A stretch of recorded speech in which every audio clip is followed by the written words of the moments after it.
Peggy 18.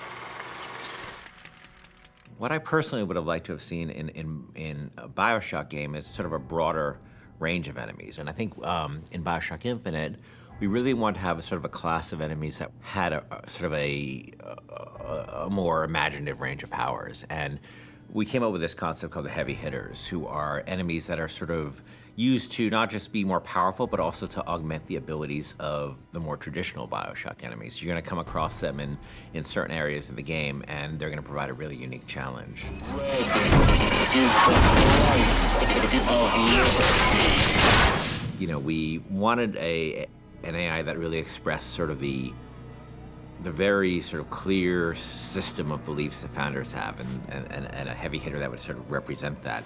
And the Motorized Patriot is sort of the embodiment of that. And they came up with this idea of this creepily motorized, like Hall of Presidents animatronic George Washington. It was specifically the face, specifically this weird, like, porcelain child dolls, you know, poor rendering of George Washington. That kind of clinched it. Everybody saw it and said, okay, we can roll with that. It's one of those rare moments where you kind of all come together and you realize, okay, this is going to work. We're all on the same page here. Let's just move forward with what we got. I could use a turret! On it! Booker, the gear! So the Motorized Patriot, a couple of things make him really special besides the aesthetic of him. One is that he's, unlike most of the enemies, he's completely fearless. He doesn't have a sense of self-preservation, so he'll just keep coming at you and coming at you and coming at you.